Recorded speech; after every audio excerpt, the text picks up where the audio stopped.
So who becomes the next Chief Justice? And that's a key question that the President has been pondering over for the last few weeks, because the current Chief Justice won't be there. He has to retire at the end of next month. And that has generated a fair bit of controversy. Many will have you believe that Gertrude Araba Tokonu is the President's chosen next Chief Justice. But there's a strong case to be made for Unikulindi as well. And many have said the two of them are in the running. Today, a document was circulated very widely, suggesting that the President has written to the Council of State for advice and had put forth the name of Gertrude Tokonu to the Council of State. Well, nothing is confirmed yet. It possibly could be that those behind the decision are trying to gauge public reaction before the real decision is made. And so there's a few things I want to bring in talking about the two individuals in question. We've heard a lot about Gertrude Tokonu. The newspapers have been awash about the fact that she is the individual, not so much about Unikulindi. So we're going to talk a bit about Unikulindi. And many in the media know him because of his exploits back in the day, representing the Ghana Journalists Association, the work that he's done in his chamber, and the fascinating private legal service that he's put forth.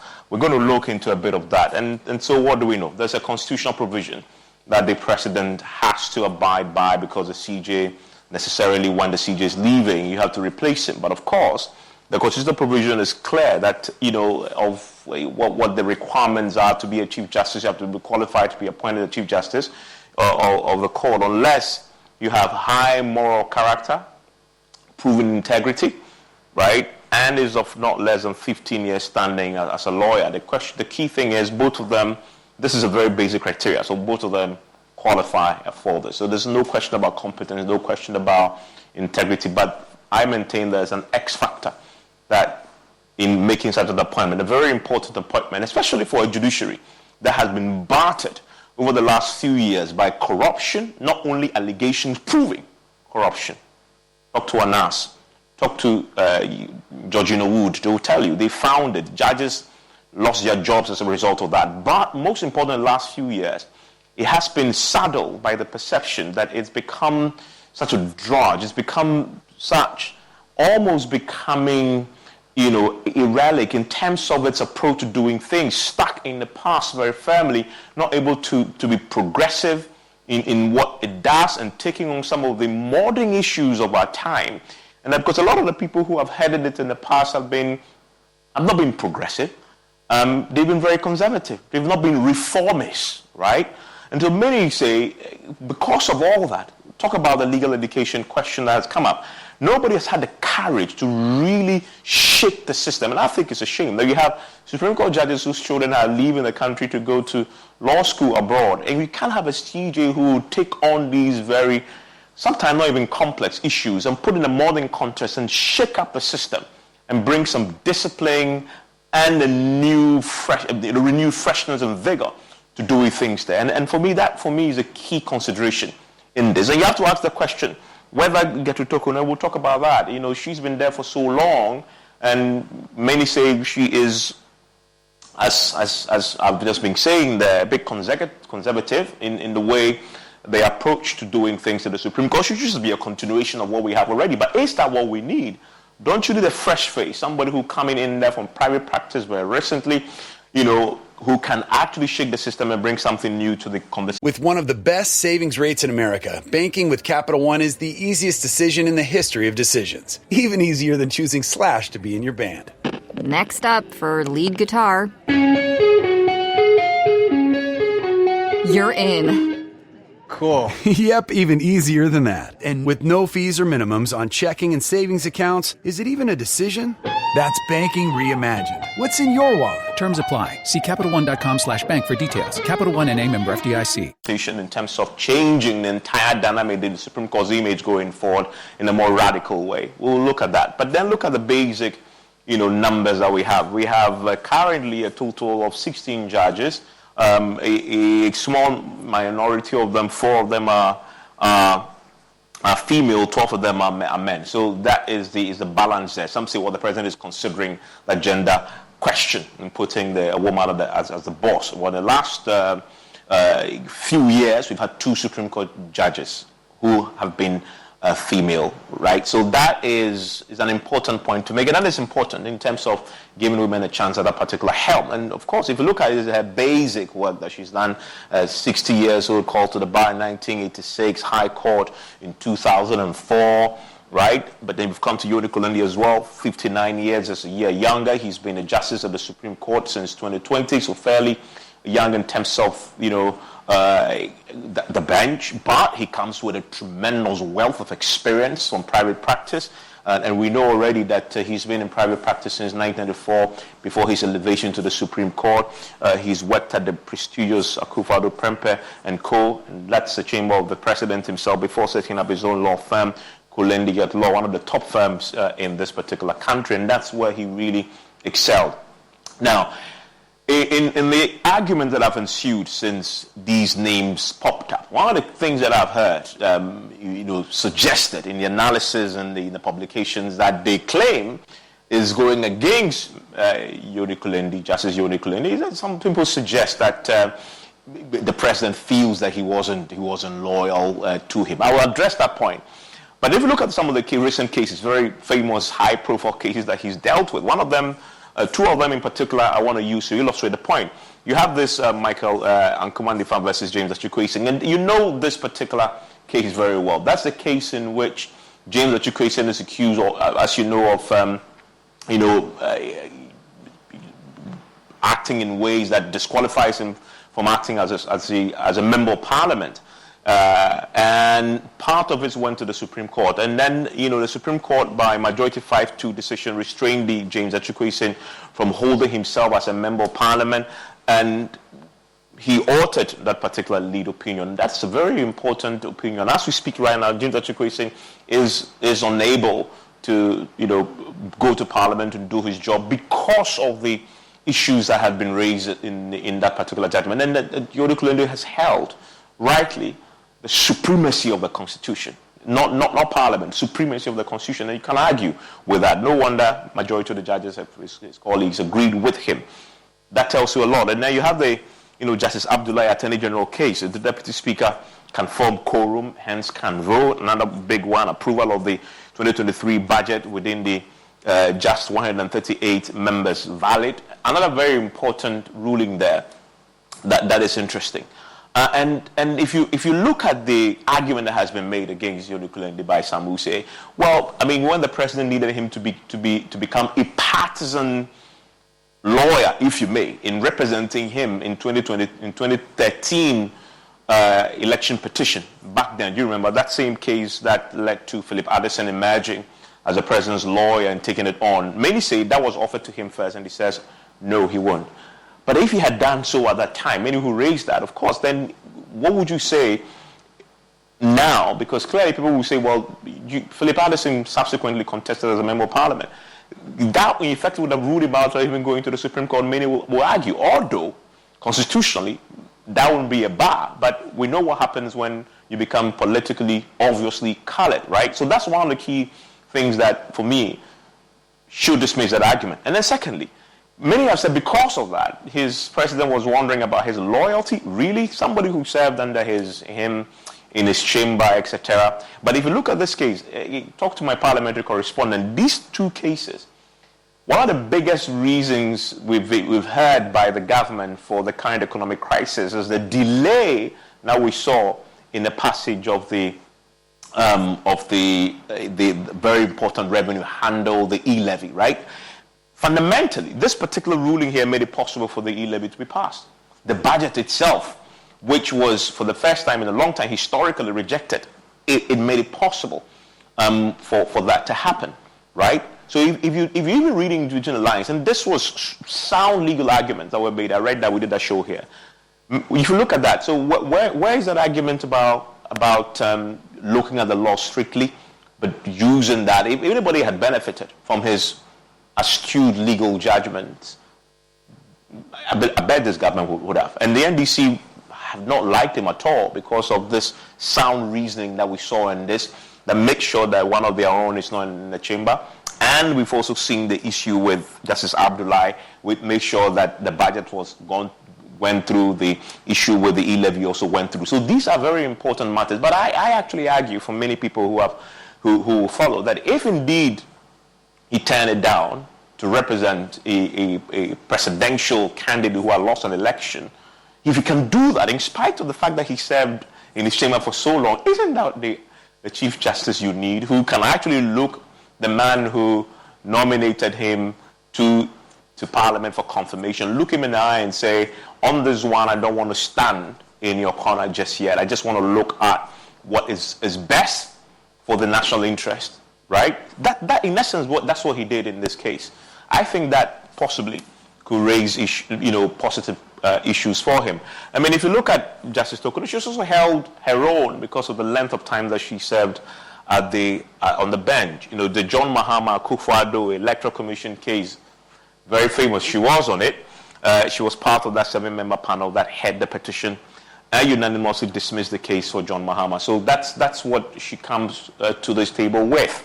And for those who want to read meanings into why people suggest that she is the one, is it people may say, well, this possibly the president is thankful for this outcome, but she was just one of many who sat on that particular case as well. And then she was also on this panel that Yoni Kulindi was instrumental in authoring that lead opinion, obviously. And so that tells you a bit. I mean, in writing that opinion, it tells you the trust that his own colleagues had in him and to write that, leave him to write that very controversial opinion, but sound reasoning, legal reasoning behind it. Justice Tokono herself was part of that. And then you look at the status of the senior justices that we currently have. Justice Inimiwa is exiting as CJ. You have Justice Jones Duche retiring in June as well. You have Paul Bafoboni. He will be 67 in December and can stay on for at least 3 more years. You have Justice Gabriel Paman, who will be 67 also in December. So in terms of age, a lot of them fading away. And there's age on the side of Yoni Kulindi and Justice Tokono as well. Now, an important thing to look at in terms of the outlook, if you go to the United States, for example, one of the things that defines, Supreme Court justices, etc., is the outlook on the way they interpret the law.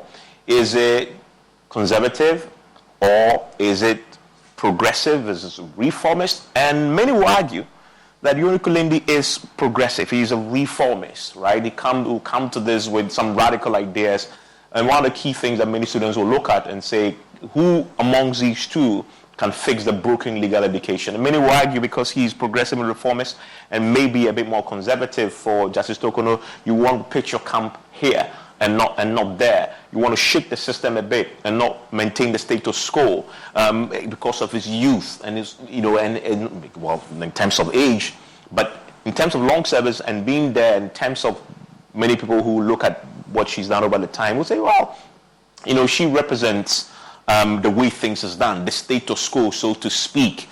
He will be slightly different, also because of his background and where he's come from in private service very recently. He comes with fresh ideas, and that is what you need, progressive reformist, and contrary to a conservative, judge on the bench. But another issue that had come up, and this is an interesting one, is the ethnic origins of Justice Yoni Kulindi and Madam Tokono. And I find it very fascinating indeed, because when you begin to look at the map of Ghana and where they come from, Yoni Kulindi is the first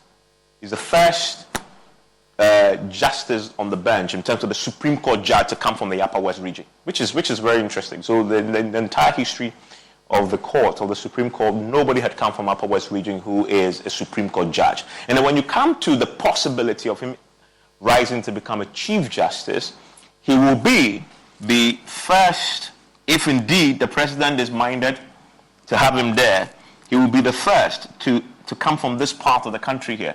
And I find that interesting, actually. And I just want to circle that for you. So if you look at here, the northern region, so 1, 2, 3, 4, 5, he'll be the first to emerge if indeed he gets a nod, right? if indeed he gets a nod, he'll be the first Chief Justice to come from this part of the country. So that whole part of the country never been represented when it comes to the Chief Justice slot. And that is a strong argument if you want to talk about, the spread of the ethnic origins in terms of appointing the Chief Justice. And then, of course, you have, Madame Tokono, who, from every indication, is from Cape Coast. But the significance of this entire region being ignored so many years, never happened before in the appointment of the Chief Justice, I think plays quite strongly in his favor in considering his origins, his ethnic origins. If anybody wants to raise that, I would say that is a strong case for him. There are a lot of controversial stuff as far as this is concerned, but I want to look more when my guests join me about the substance. What sort of a Chief Justice do we need in this time? My guests will join me after this, including yourself. Stay with me.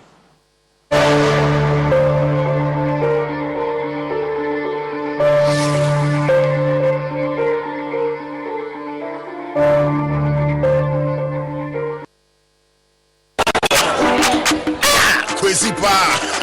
Answer by now me. Whiskey. Wash. All of a sudden, my voice I different. And when you saw a call.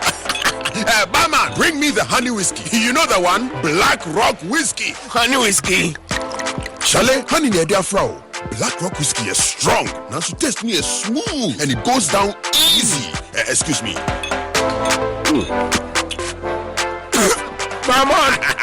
Barman, bring my friend one Black Rock whiskey. Black Rock whiskey, blended with natural honey flavor. Hey, what's up? Barman. Hey, what the over Sikanton Sata? You've been to a man, no? Black Rock whiskey can be a feeling smoothness, no? Drink responsibly. Not for sale to persons under 18 years of age and not recommended for pregnant women. This advertisement has been vetted and approved by the FDA.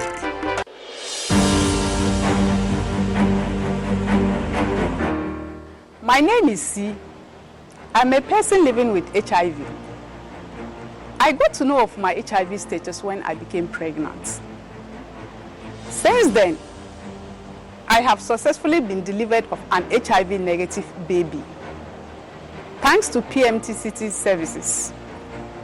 I follow the guidelines and take my HIV medicine called ARVs every day to date.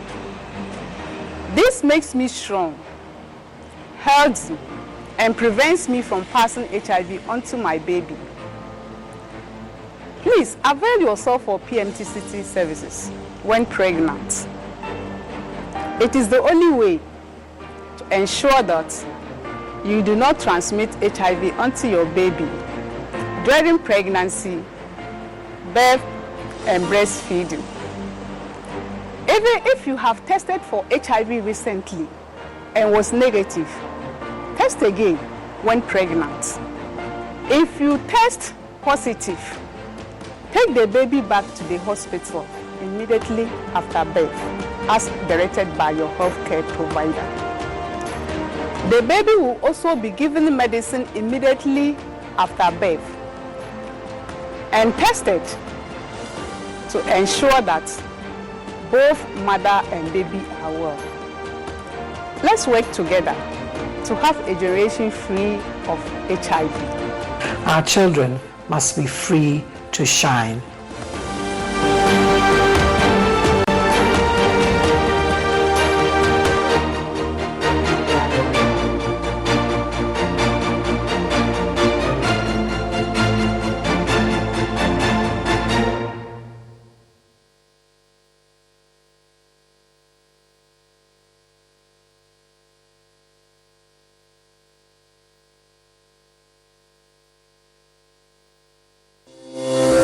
Crystal clear and thrilling podcasts and live shows, download and listen to us on Apple, Spotify, TuneIn, Google Podcasts, MyJoy Online, Amazon services like Echo, Amazon Music, and Audible, Stitcher, Adom Online, Overcast, and Pandora. Take note of everything. Sign up for the multimedia digital platforms now to stay updated.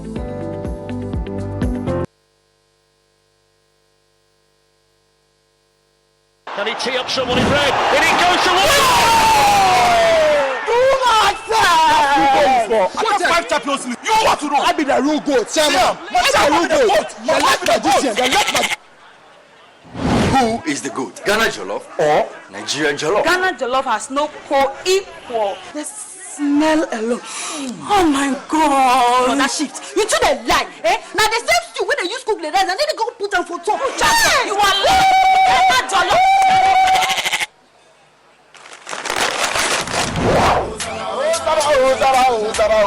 Are you idiot? Forget everybody. Yeah. My guy.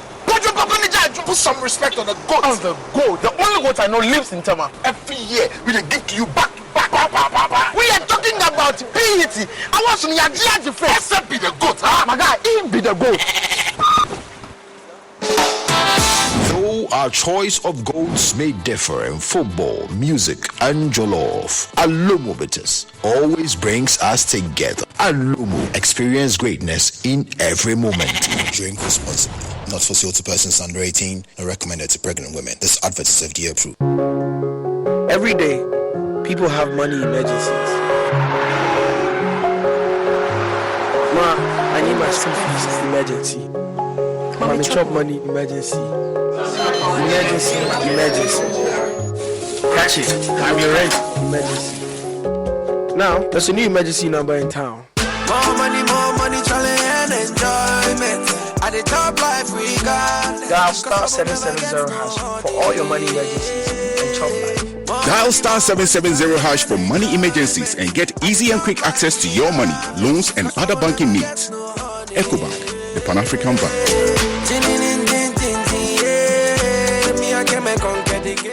The joy of every tiler is using the ideal tile adhesive for a lasting bonding. It is for this reason that tilers and builders always use Webercore tile adhesives. They know that Webercore tile adhesives are of European quality and produced locally by St. Gobain Weber Ghana. They know that Webercore tile adhesives have all the additives and chemicals, and all you need is water. They know that Webercore tile adhesives are what you use for indoor, outdoor, and swimming pools. And they know that if they have to tile right and tile once, then it is Webercore tile adhesives. Webercore tile adhesives are available at major outlets like City Ceramica, Interstar Ceramics, Skyview Express, Atala Limited, Antis Limited, Wafo Depot, Tago, Kantamanto, and Koforidia, and an outlet near you. For retailing and your projects, call 0556 486 342. Weber, we care.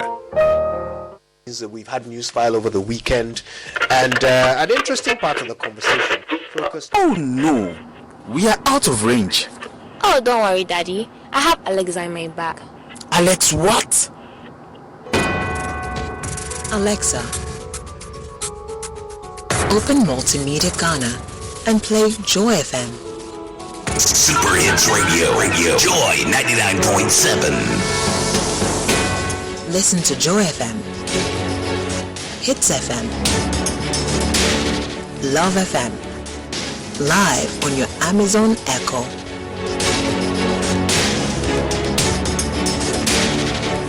Listen to your favorite multimedia radio stations live on your Amazon Echo device by saying, Alexa, open Multimedia Ghana, play Joy FM or Hits FM or Love FM. Or catch up on your favorite podcast by saying, Alexa, play, and then the name of your favorite podcast from Multimedia Ghana. For a list of all podcasts available, say Alexa. Ask Multimedia Ghana to browse programs. On air. And we are back like we never lost signal.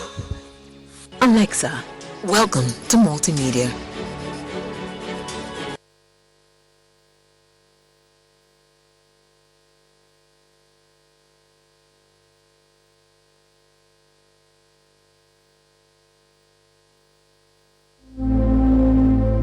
Imagine a family without a home.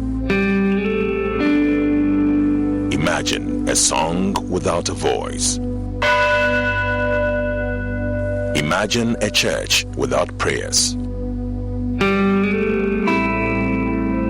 Imagine a government without citizens. Imagine democracy without journalists. Imagine a world without the media. Life is full of issues and stories about people, communities, and governments. Stories that have to be told by well-trained journalists. That's why you can't imagine news without Joy News.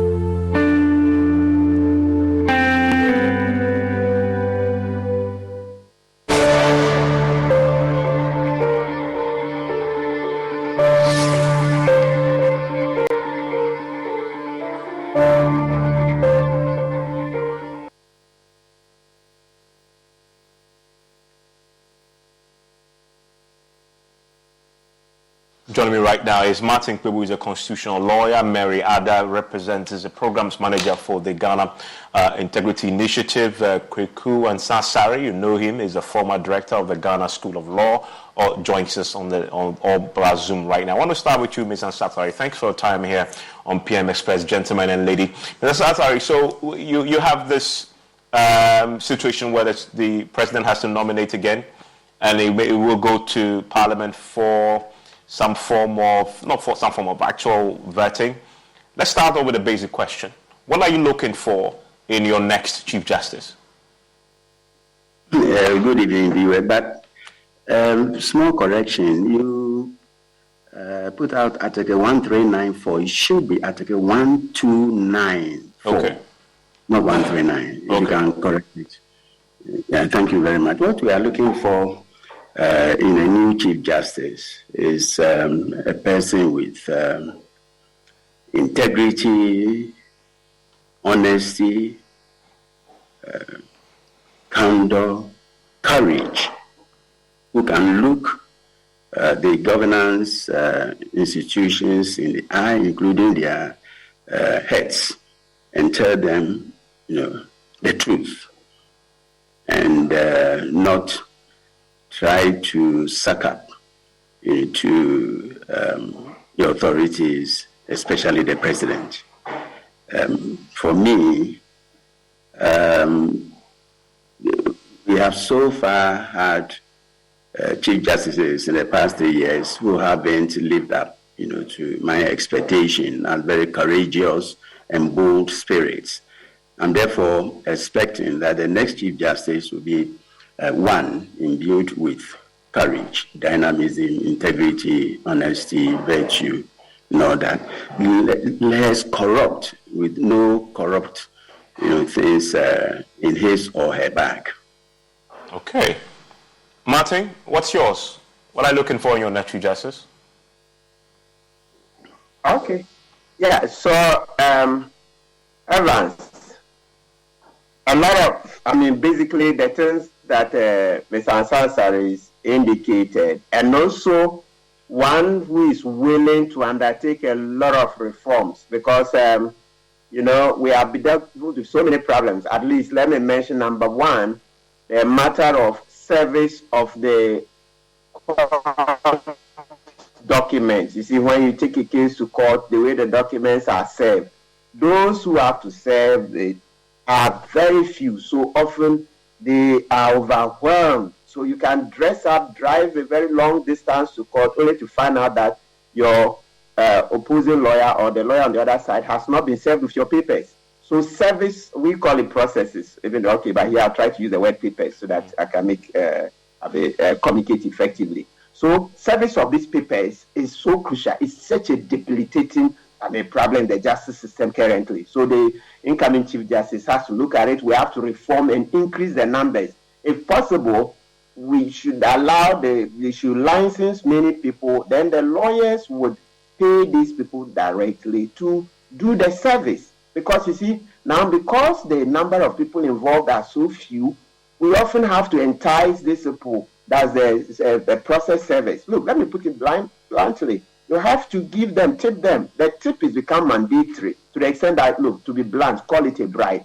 If you don't pay it, your papers will not get carried out. Carried to the other side. Look, let me tell you, Evans, I'm lost for words. But it is that bad, Martin. About this particular. Martin, it is that bad that now to actually get things done in the courts, you have to pay, as you said, pay bribes to court officers, as in of service people, to actually get your document through the process. Yes, so that they carry it. So let's say, Evans, your address is Fanofa Street, Kukumlimli. Then let's say I'm somewhere. So when I go file the documents in court, there are officers, after they've taken it through the channels and registered it, somebody has to physically carry it to your office in Kukumlimli. And those are the process service. So you hear bailiffs.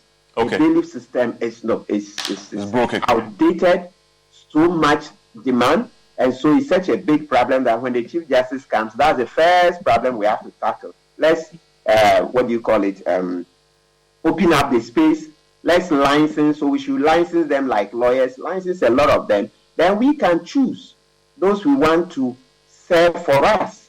You pay and choose the person you want to serve. So when there are many, then they would live within what is officially paid. But because there are very few, the person will be paid officially, but you still have to go and see the person and pay. Otherwise, your paper will not be served. There are so many problems, but I think if this one is solved, this will take us a very long way. Okay. And also, maybe let me mention the number 2 thing, very dear to my heart. There are not enough divorce courts in the High Court. Evans, is also very critical. The divorce courts are not sufficient. There are 3. And divorce rates are going very high. So those courts are choked in the High Court specifically. So we need to increase the number. So whereas when it comes to commercial courts, you have at least 10 of them. If you come to general jurisdiction cases, you have at least 13 of those courts, etc. Land courts also at least 10. No, not 10 even. Land courts, there are 11. Divorce courts, that's the High Court, there are only 3. Now, they is too disproportionate. Maybe we should have at least 7. Because the divorce rates have gone up. There's a huge backlog of cases. Let me leave it here. And Mary, do you agree with what you've just heard as what a new CJ, the qualities a new CJ must have? Certainly, we couldn't be asking for more. For us in civil society, we would want to see a Chief Justice whose virtues are beyond compare. And who stands out to be one who is transparent, who is very accountable, a resilient and courageous Chief Justice, who can stand the test of time and also resist every attempt to make her reign one that would not serve the interests of the people. Above all, we would want to see a Chief Justice who is willing, open, and available to collaborate with civil society and private sector to ensure that the agenda of justice delivery in Ghana is prosecuted with fairness, is prosecuted in such a way that equity is served, and then inclusivity is part of this agenda.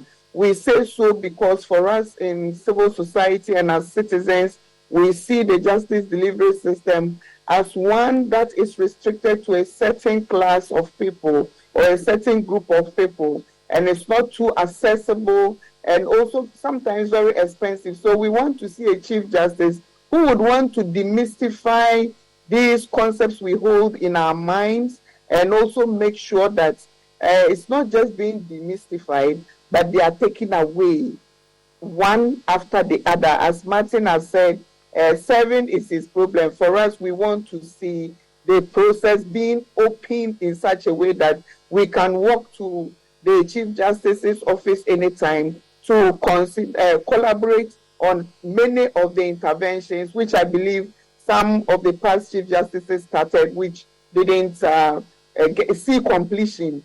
Some didn't see the starting as well. So we would want to collaborate to see that that happens, and citizens would be the gainers for this.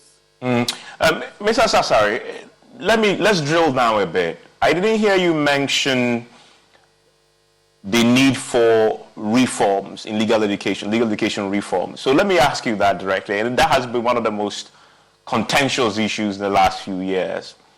How high should that be on the agenda for a new CJ? And if you had a vote, will that be the deciding factor in where you pitch your tent?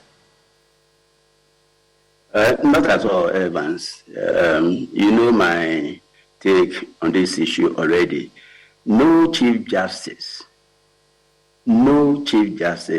will be able to reform legal education in this country. It is not their job.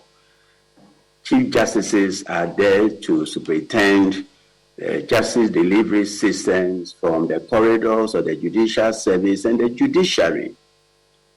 Legal education is not part and parcel of judicial activism. Elsewhere, you have legal education as a separate and distinct thing from the justice delivery system. They are not cut out for legal education. So we are better off leaving legal education in the hands of legal educators, period. So believe you me, no teacher, if I have to cast my vote, I'll cast my vote for none of them. Because I don't expect any of them, be it Unikulendi or Getru Tokonu, to come and reshape the legal environment. It's not possible. So I have always held a view that Ghana as a nation will be better off if legal education is entrusted in the hands of those who have trained to be legal educators and are therefore in the legal education environment. Apart from that, what I can say in this regard is if anybody should tell you that either Justice Getru Tokonu or Unikulendi, as Chief Justice or whatever, will undertake any reform in legal education, I do not think the person will be speaking truth. Martin, what do you make of that? I mean, there are many who expect the Chief Justice to take a lead on this subject. I mean, Ansan Safsari doesn't believe that should be their call mandate. Well, give me your take. Hello, Martin. Well, okay, Evans, if you look at it straight away, sometimes the easier way is to compare. So when I look at the way the American this system is organized, that you take the bar exams from the university and all that, I'm not aware that they have such a huge role that the Chief Justice is the one who looms large in the system. I see a more independent system, so you go to the uni, and then after that, you prepare for the bar exams. Okay, if you want to take extra tuition and do it, fine. But I don't see it as being that much controlled by the Chief Justice of the United States. No, it's not. So there is something to be said for Ms. Ansari's, what do you call it, suggestion. Yeah, we can look at it more, but at least straight away, looking at the U.S. system, I think, yes, there's a lot to be learned from it. Here, we're just how many years after independence, we haven't done much. Sometimes you look at their history. I'm not saying we should continue to be slow, but I'm just saying that sometimes it's because they have experimented and have done this over centuries. So naturally, they get it better than us who are just 60-something years after independence. So let's look at it. We can research it further, but we all know, you see, what unites us is the point that we want reforms in that area as well. Ghana, we are far behind. So we all basically want a lot of reforms.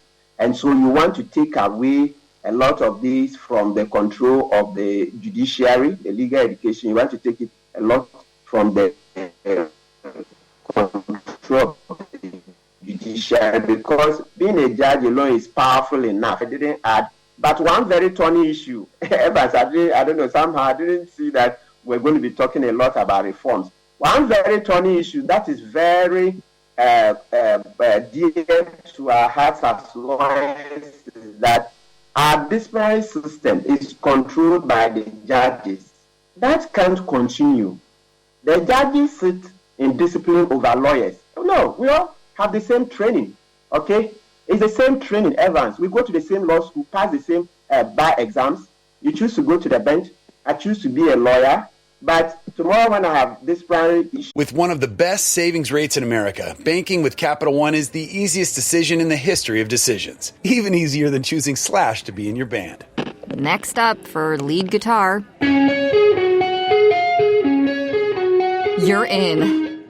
Cool. Yep, even easier than that. And with no fees or minimums on checking and savings accounts, is it even a decision?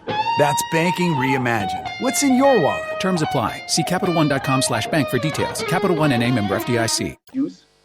My mate, a judge, etc., or somebody a few years ahead of me sits in judgment over me. No. It's also something that we need to work on. I know Roxanne, Dafia Macro, and co try to do some changes in Parliament. Yeah. Okay. The Legal Profession Act, the amendment, but somehow even lawyers are timid. Evan, that's a plain truth. Even lawyers are timid. What they were doing, I support it. A few of us support, but we couldn't even organize to go and support Roxanne Dafia Macro. But that thing has to change. We can't have the judges sitting judgment over us. No. It's the same, it's a committee by the Constitution that's from the High Court onwards that deals with their disciplinary issues. So we too, maybe we should have people outside the system dealing with us. But you have a judge dealing with your disciplinary issues and dealing with your cases in court as well. I think it's time for it to also change. Yeah, we need to. As for change, it's the most, constant thing in life. Some of these things are hard topics, but we have to say them. Look, hard for do. Can they otherwise? Yeah. Let me bring in Mary. And possibly one of the most controversial things that the judiciary has had to confront over the last few years is the corruption tag. And on the back of analyse, a lot was uncovered. And Mary, this is your area. In terms of the next choice, first of all, give me your assessment of how the judiciary has held its own on the back of the analysis work and the reforms that was first led by the former Chief Justice Georgina Wood. Many of the judges who were caught were disciplined, some of them lost their jobs, etc. From that time to now, and I know you do the Corruption Perception Index, and you always obviously rate our perception of the judiciary. Have you been satisfied with the way the judiciary has dealt with that corruption challenge that they've had to deal with? So let me say, first of all, that we would never be satisfied with what institutions have done until we get to a measure where you are accomplishing perhaps an A. It is our expectation.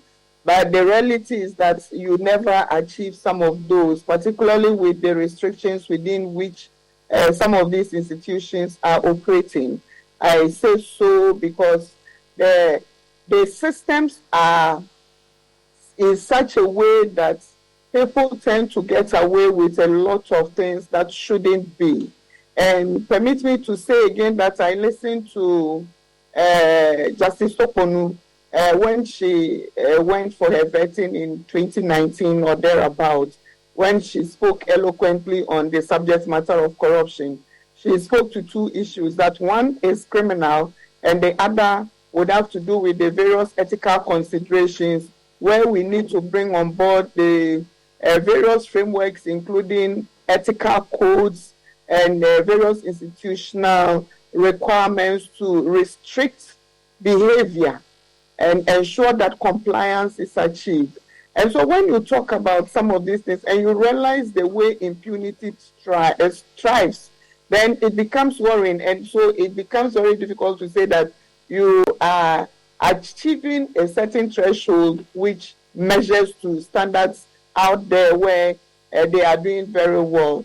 You look at the Afrobarometer and you look at the various indicators of trust in this institution, it is not too good. Even now, you look at Transparency International's Global Corruption Barometer, the statistics are not too good. People still have the perception that the judiciary is one of the corrupt institutions. And usually you would see them between the first and fifth. And that is not too good because these are a lot more than 20 institutions being cited, sometimes about 50 or thereabout, but they come up again and again. So it means there's something that is not being done very well. But let me say that does not mean the sector is not doing much. You mentioned Justice Georgina Wood, who put in place a lot of mechanisms. Even when her colleagues were against some of the initiatives she took because of the regimes or the way Anas goes about his work, she stood against and ensured that this was done.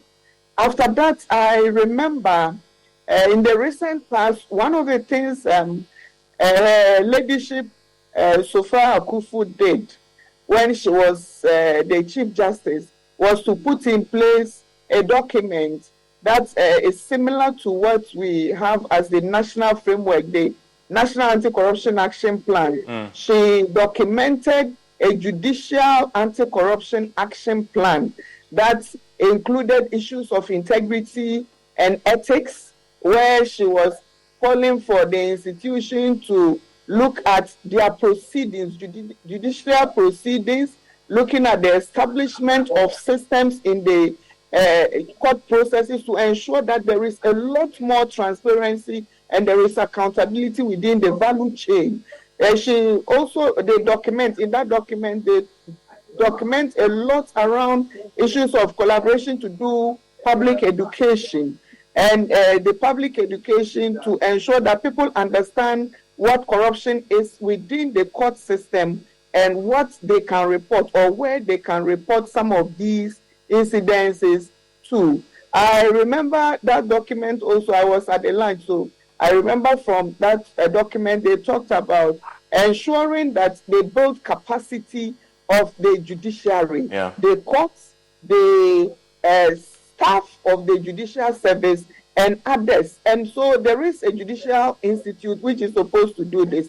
But then the document talks about the fact that these trainings should not be ad hoc, they should be consistent, they should be persistent, relevant to the work they do on a daily basis, to ensure that whatever process is happening in the courts is done with the needed capacity. Unfortunately, some of the ideals of the Judicial Anti-Corruption Action Plan, I am not too sure has been assessed. I don't know if when Justice Eniabua took over, if he continued with it.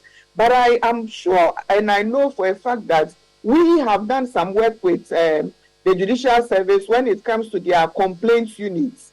And so we've gone around the country to do some education around it with Justice Eniabua as a very cooperative person in this regard. So they've all done a little at some time, but it's not been enough to ensure that the issues of bribery in the court system is made in the bud. We would want to see a lot more happening to ensure that citizens who experience the court process begin to have a different appreciation of what happens there. And Ms. Asasari, so this corruption subject always comes up, and you know the judicial system intimately.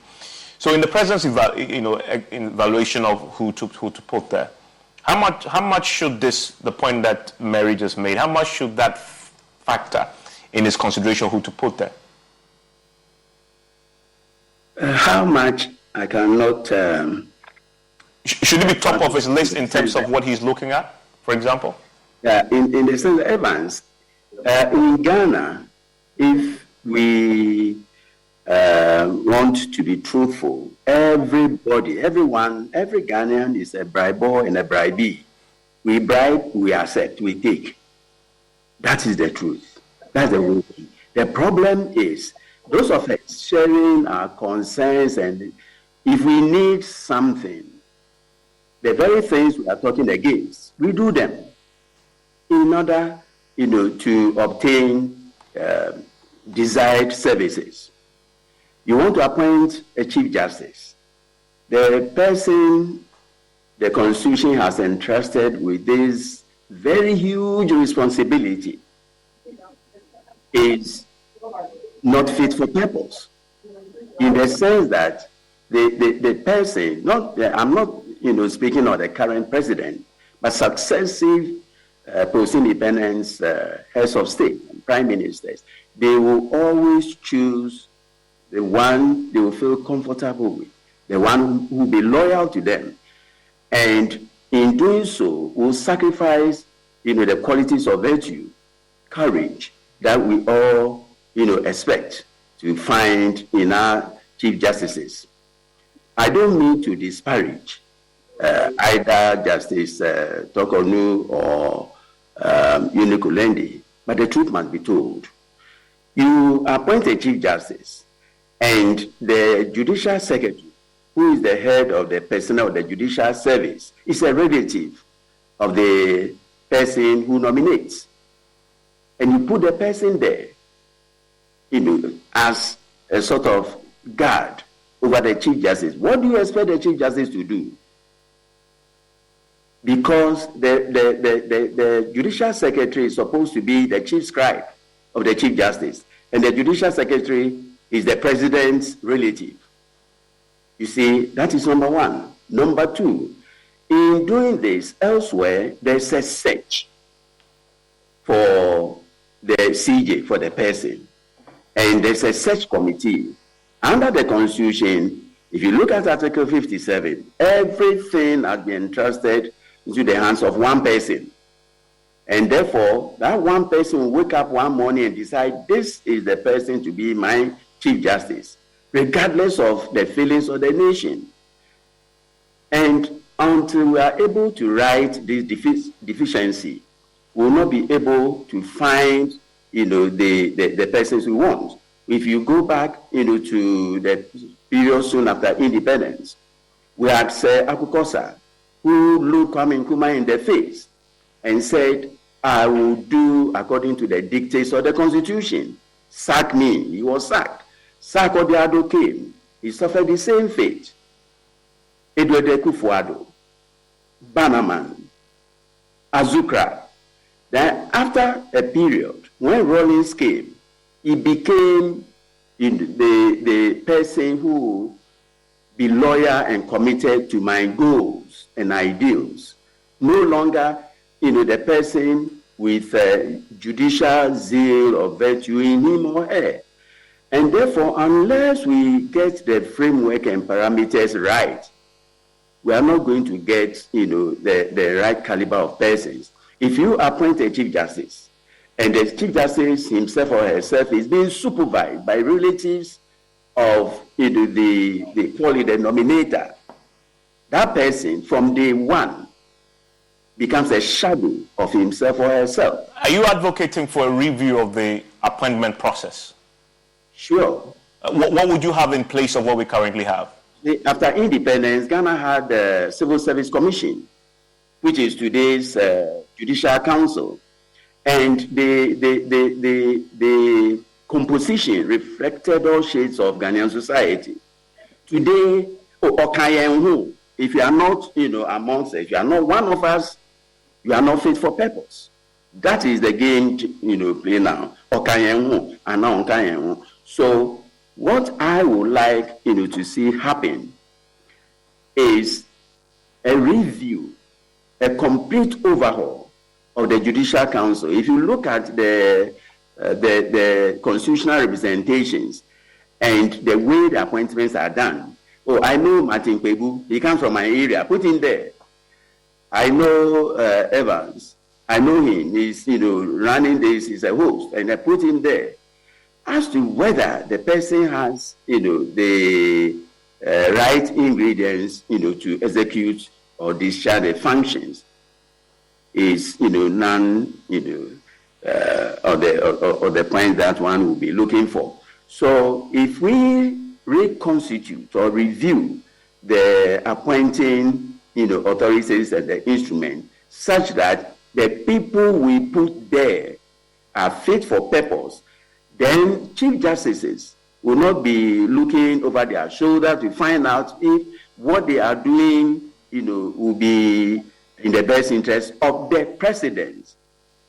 So long as the chief justice will look up to the president, wake up, the president, has he washed his face? Has he cleaned his?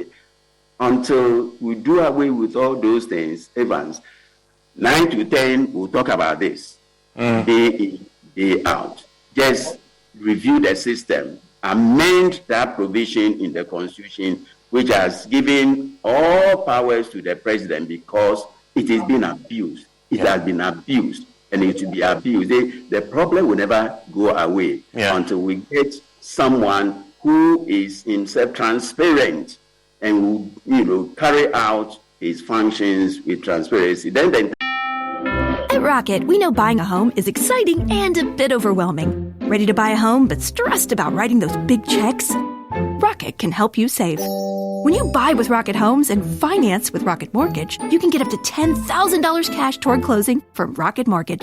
It's a pretty big deal. And one you can get only with Rocket. Visit onlywithrocket.com to get started today. For purchase transactions only, must log rate between 331 and 831. Call 8337-ROCKET for conditions and restrictions. Equal housing lender licensed in all 50 states. NMLSconsumeraccess.org number 3030. People will be satisfied. Then the Martin Kwebus will be satisfied. Then the ancestors will be satisfied. Until we do that, forget it. I mean, Martin, linked to what he just said, I was scandalized when in this conversation that has ensued about whether it's Justice Tokonu or Yoni Kulendi, the argument of their ethnic origins became an issue. And some even did all this analysis into where the vice president is coming from the north, and so if you appoint, and it has been used against you. I don't even know how that came in, but it has been an issue. And clearly it's been considered, and many say it's possibly the reason why the president is tilting towards Tokonu and not Yoni, because it may hurt the chances of Baumia, because they all, you have the number 4 and number 2 coming from the northern region. I mean, you hear that, I'm like, seriously? This is the Chief Justice of the Republic, and a consideration is where they are coming from and how they affect the. Give me your take on that. Should that even be a factor? Well, Evans, there are snipers of it in the Constitution. When the Constitution mentions regional balance in appointment to public offices, right? So because of that, and also everywhere. Hello? Yes, I can hear you. Okay. If you look, once again, at least I've seen America a bit, because that's what I'm most familiar with. All right, diversity. Every day, they will drum diversity into your ears. I mean, in my formative years, you go spend holidays there or hours of vacation, So you often hear them talking about diversity. So there's nothing wrong with mentioning the ethnic card per se. As I've said, it's in our Constitution that, though they didn't say judges, but there should be regional balance in appointment to public offices. So you say when President Kufuor was in office, he was tongue-lashed for not appointing somebody from the north to a cabinet ministerial position. You remember? Yeah. Then later, he eventually, and Kufuor even said, well, there are no people with talent there, and people were very angry. Then eventually he brought in Professor Kasim Kasanga as the environment minister, something like that. Yeah, so we can't run away from diversity. Everywhere diversity is being considered, even to the extent that somewhere standards are lowered a bit to bring in diversity. In other words, affirmative action. That is it. So the discussion, I'm not averse to it per se, but what we should be looking at is that we should be careful so that eventually, if we find that the one who has the most talent, he's head and shoulders above the rest, and yet he comes from a certain part of the country where there is also another very powerful public officer, we should not use diversity to disqualify him. Let me repeat it shortly in this way. That, yes, listen, it's good to consider diversity in all of this. However, if we get an exceptionally good candidate and diversity goes against him, we shouldn't use it. We can shelve it for the time being. Like what I'm saying in one word is, you see how Obama took America by storm. He was just talented beyond all the rest. So in that case, give him the opportunity. Don't say, oh, people from your home region are already president, vice president, so we cannot give you Chief Justice. No. But Evans, we also must mention that, you see, Justice Tokono being a lady, you see that it's as if now we are kind of setting a convention that the Chief Justice position is going to be for the women. Yeah. For some, it appears so, because, you know, she's going to be in office for at least 9 years, all things being equal. Yeah. Right? So for the next 9 years, she's going to be there, just like the way Chief Justice Wood did 10 years. So, Evans, that's my take on it. Yeah, and to that point, just before you go, where do you lean towards? If these two are the outright front runners, which of them are you leaning towards? Martin? Hello, Martin, can you hear me? Okay. Hello, Martin?